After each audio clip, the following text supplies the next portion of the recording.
Fundamentalism اصل جو چلا ہے وہ ہندوستان میں چلا ہے، بدنام پوری دنیا میں مسلمان ہو گیا، لیکن اب اس کا میں بلیم نہ امریکہ کو دے سکتا ہوں نہ کسی اور کو، یہ تو اے باد صبا ہی ہم آوردہ توستی، ہمارا اپنا کیا دھرا ہے۔ میں آپ کو ایک حوالے سے بتا دینا چاہتا ہوں، ہمارے ہاں علامہ مشرقی اٹھے، چپ راس چپ چپ راس چپ اور بیل چاپ پورے ہندوستان کو دہلا دیا، دہل گئی زمین ہندوستان کی، راس کماری سے لے کے درہ خیبر تک، اور بڑے بڑے نوٹیبلز، یہ تحریک اتنی عظیم تھی، اتنی آرگنائز تھی۔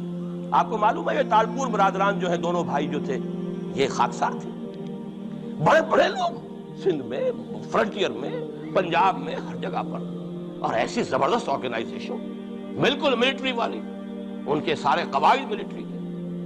لیکن ہوا کیا؟ آر ایس ایس 1925 میں قائم ہوئی ہے، اسی کے رد عمل میں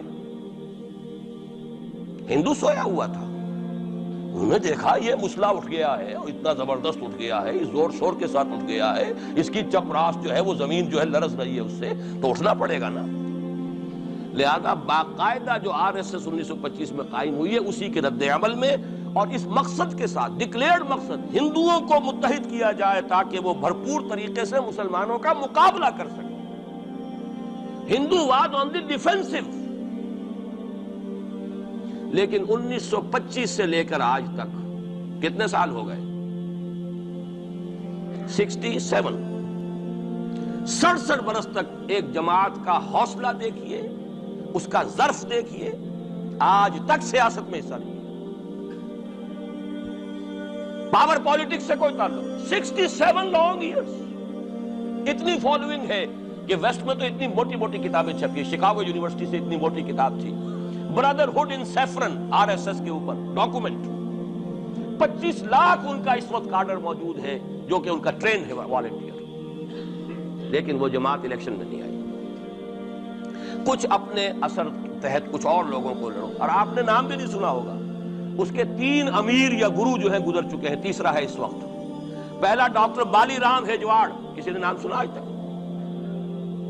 کوئی پرسنل پبلسٹی کی کوشش کی، اس نے کام کیا۔ دوسرا مہادیو گولوالکر گرو جی، کسی نے نام بھی نہیں سنا ہوگا۔ اس وقت کون ہے؟ بالا صاحب دیورس۔ یہ 3 ان کی عمارتیں کہہ لیں یا جو بھی کہہ لیں، خلافتیں ہیں جو آئی ہیں، اور ایسا منظم نظام ہے، لیکن کہیں سیاست میں سے ہمارا فنڈامنٹلسٹ سیاست کے میدان میں آ کے زیرو ہو چکا۔ پہلے تو علامہ مشرقی اٹھے تھے، وہ تو ویسے ہی ایک جوش کے اندر آ کر ایک خاص جذبات کی کیفیت میں اپنی موومنٹ کو کال آف کر کے بیٹھ گئے۔ 10 لاکھ آدمی، غالباً 10 لاکھ کی فگر تھی، 10 لاکھ یا 1 لاکھ جتنے بھی تھے، میں فگر کے بارے میں نہیں کہہ سکتا، دلی میں جمع نہیں ہوں گے تو میں پارٹی کو ڈسبینڈ کر دوں۔ وہ چند افراد کی کمی رہ گئی تھی اس فگر سے، تو اسی غصے میں آ کر پارٹی ڈسبینڈ، ختم۔ اب وہ خاکسار ہمارے ہاں تو رہ گئے، کبھی کسی خاص سیریمنی کے موقع پر کچھ سلامی دینے کے لیے چپراس کرتے آ جاتے ہیں بیچارے، وہ ان کے تو کوئی نام و نشان بس اس معنی میں ہے کہیں، اللہ اللہ خیر سے۔ اصل فنڈامنٹلسٹ آرگنائزیشن جماعت اسلامی ابھری، لیکن اس نے پاکستان میں آتی پاور پالیٹکس کے اس کے اندر اپنے آپ کو دفن کر کے زیرو کر دیا۔ وہاں یہ معاملہ چل رہا ہے، یہ ہے اصل میں جو فرق آپ کو سمجھنا چاہیے۔ یہ 1925، یہ جو دوسری جماعتیں ہیں، وی ایچ پی ہے، وشوا ہندو پریشد، یہ اس کی ایک ذیلی تنظیم ہے، جیسے جماعت اسلامی کی ذیلی تنظیمیں ہیں اسی طرح کی ذیلی تنظیمیں۔ آر ایس ایس خود کبھی نہیں آئی پالیٹکس میں، اور 2 مرتبہ تاریخ میں اس کو بین کیا جا چکا ہے ہندوستان میں، چونکہ آر ایس ایس کا آدمی تھا جس نے گاندھی کو ایسیسینیٹ کیا تھا 1948 میں، دی پارٹی واز بینڈ۔ اس کے بعد جب اندرا گاندھی کا دور آیا ہے وہ ایمرجنسی کا، اس میں بھی پارٹیز اس نے بین کی تھی، آر ایس ایس بھی بین ہوئی ہے، لیکن ہر مرتبہ پہلے سے زیادہ ابھر کر آئی ہے۔ اور آج یہ سب کے سب وی ایچ پی والے، بی جے پی والے، یہ سب در حقیقت آر ایس ایس کے آدمی،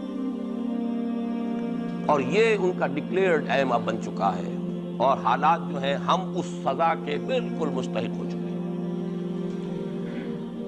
اسیاں سے کبھی ہم نے کنارہ نہ کیا، لیکن تیری رحمت نے گوارا نہ کیا۔ یہ تو ہو سکتا ہے اب بھی ہم اسی اللہ کی رحمت پر تو ادھار کھا سکتے ہیں، لیکن واقعہ یہ ہے کہ ہم اس سزا کے بالکل مجرم ہو چکے ہیں اور مستحق بن چکے ہیں، اور نظر یہ آ رہا ہے کہ اب حالات ہمارے لیے زیادہ سے زیادہ پیچیدہ سے پیچیدہ، مشکل سے مشکل، اور زیادہ سے زیادہ جو ہے گمبھیر ہوتے چلے جا رہے ہیں۔